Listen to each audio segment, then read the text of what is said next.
Great, so now we've got a TenX Talks, which is our quick and 10-minute session, and I've got Oliver Bonke here. Oliver is coming up on stage. We're going to learn a little bit about H Hospitality, what H is doing, and please show your appreciation for Oliver, CEO of H Hospitality. Thank you for joining us. Excellent, have a seat here. Brilliant. So Oliver, tell us, H Hospitality, what is this? Sorry, H World. World, your world. I love, everything's going world at the moment, isn't it? So tell us, why world? Why have you gone with H World from Steigenberger? Give us the background. Yeah, so is this, oh, no, I forgot to turn this on. You told me to turn it on. About how well I listen. All right. Is it working? It's working. Okay. So H World bought the Deutsche Hospitality Group just before COVID, and we didn't have much of a chance to really work through an integration strategy during COVID. So post-COVID, we decided we need to, bring one cohesive umbrella to the company. So H World, which is a New York NASDAQ-listed company, we slot Deutsche Hospitality in with that. So we have H World as the holding company. We have H World China, that's our China business, and then we have H World International, which is our everything non-China. So now we've got both B2B facing and B2C facing, one brand, one corporate umbrella. So tell us about the Chinese company. H World China, we have now 9,200 hotels, roughly, and about 210 million members in our loyalty program there, so it's by far the biggest part of our 210 million. Does that make it the world's largest? I think it does. Okay. I think it does. Right. So we are, in terms of overall size of the company, we've got about 13 billion market cap, and that puts us sort of in the top 5 of global hotel companies. And our China business is by far the largest. Right. So what are the brands behind H World? So a lot of the brands within China, wouldn't show up on the rest of the world stage because they're uniquely designed for the Chinese market. Right. We're bringing now our European brands to China. So we've got about 25 Steigenbergers under development, or some of them are open, about 5 of them are open so far, 20 under development. We have 125 intercity hotels coming from our European brand portfolio into China.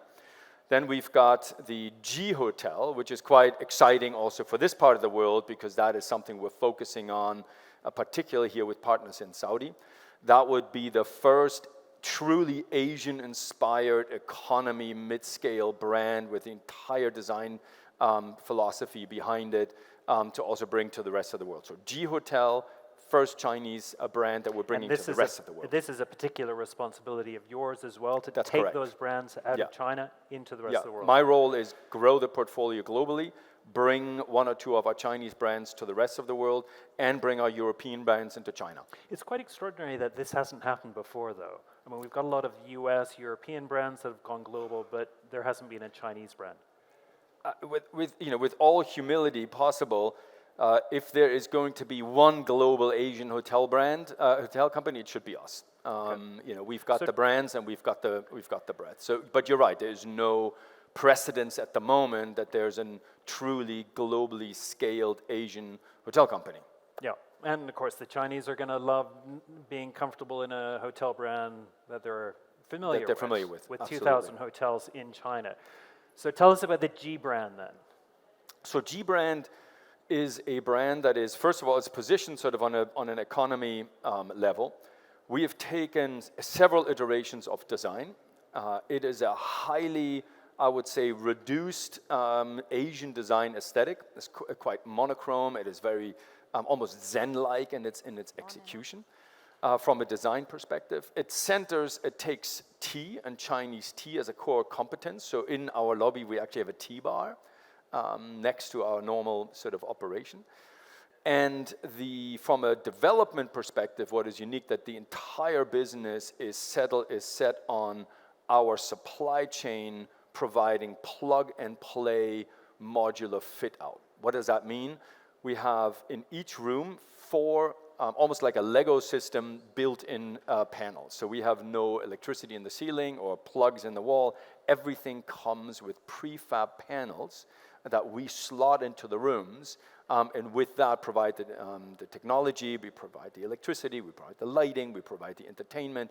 And in China, and we're striving for that for the rest of the world, we're all manageable through an integrated app. And we have that up and running in China, and we're now scaling that in other parts of the world. So this is plug and play. But what about the shell? What about the shell and core of the building? Shell and core of the building, we've got building specs, sizes. Obviously depends on the market and the location. We focus on all the interior fit out. So right now we are, as we develop G hotels in China, we can fit out a room an hour.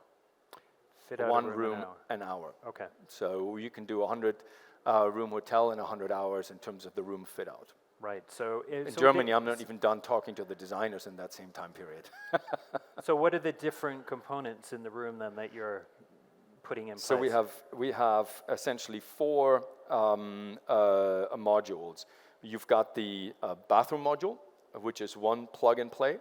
We've got the bedside, we've got the TV, and we've got the vanity entrance. The vanity at the G Hotel is outside the core bathroom. Shower, toilet is one unit, and then you've got vanity others. So those 4 components are plug and play per room.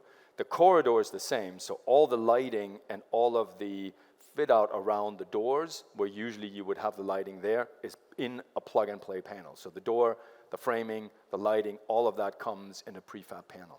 Right, and is this something that you have developed, or has this been in the Chinese market for some time? No, we've developed it for ourselves. We're doing it across all of the brands in China, but G Hotel is the one that is the most refined. And the inspiration originally also came from our chairman was sitting in his car and looking at his new Toyota van. And he thought, well, the previous generation Toyota van, actually on the outside didn't look much different, but the inside is much advanced in terms of its technology and lighting. So we actually approached the company that does the interior fit out for BMW, for Toyota, for others, that develops the technology for cars in a plug and play environment. So when you buy a new generation car, it's not necessarily the entire car is new, but a lot of the inside technology is new. So he said, how do we take that inspiration and use it for a hotel room? So we're actually working with the same company that does the in-cabin development for the automotive industry to develop our in-room technology and modules in a hotel room. That's so clever. I love that innovation. Tell us a little bit about the market opportunity then in Saudi for that mid-market brand. Obviously, and we just heard it from our previous panel, the market is well covered with tremendous global luxury brands and competency. But I think for a number of reasons, the mid-market is of interest, and also particularly the Chinese mid-market is of interest. One is, of course, the relationships between the kingdom and China, politically and economically, is very healthy. That's a good starting point. Yep. The second is the recovery of the Chinese market currently is at 36% of pre-COVID in terms of global outbound travel. So the second wave of resurgence of Chinese outbound travel is still due to come. So the next 5 years, we will see a significant growth again of the Chinese traveler. Change in traveler from pre-COVID? Recovering to pre-COVID, but at a higher net spend per traveler. So the net spend, FIT. Okay. So the net spend of the Chinese travel is up about 20-25% to pre-COVID on a per travel basis. Interesting. So those 2 things I think speak a lot for both the outbound Chinese travel, but also the relevance of that in the kingdom. The second thing is, with all of the top end of the market really being well represented through the global brands, you need to look at how else do you serve the destination through mid-scale and economy brands. So that's our core strength. We think we do that particularly well, and we can scale that very well, and it makes sense when you look at a single market economy. So the potential for us to do 20, 30, 40, 50 G hotels or intercity hotels in a market like Saudi Arabia is very relevant. Right. So the growth potential here, because it's highly synergetic, makes a lot of sense. And will you attract international travelers to the G Hotel, or would that be primarily Chinese? No, absolutely, and internationally. And if you look at the design, it's highly aspirational. Yeah. It is truly, when you think about almost a Japanese onsen type of design, very, very high sense of aesthetic and Asian ethos. So that design will appeal to global travelers. Right. And currently, what's your pipeline looking like in the region? So we're now operating 28 hotels, and we've got a pipeline of about 50% more. That's another 10 to 12 hotels in the pipeline. Right. Well, Oliver, it sounds incredibly exciting, and I love the innovation piece that's going on there, and looking at that Chinese traveler, which we're all waiting for them to return to their pre-COVID levels. But it's interesting, they're coming back in a different way, aren't they? In that more sort of upper market, FIT type travel, as opposed to group travel, you were saying? Yeah, I think the guided tours will always be there to some degree for first-time travelers. Right. You just have that extra sense of security.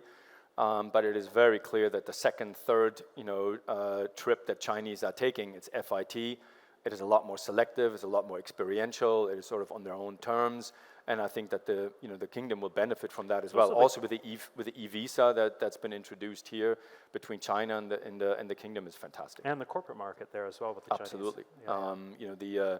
China is the second largest foreign direct investor in Saudi, after the US. Yeah. So obviously with that comes a lot of project management, mid-level management that is traveling here, and they would be quite happy to have a Chinese breakfast. So maybe we can provide that to them.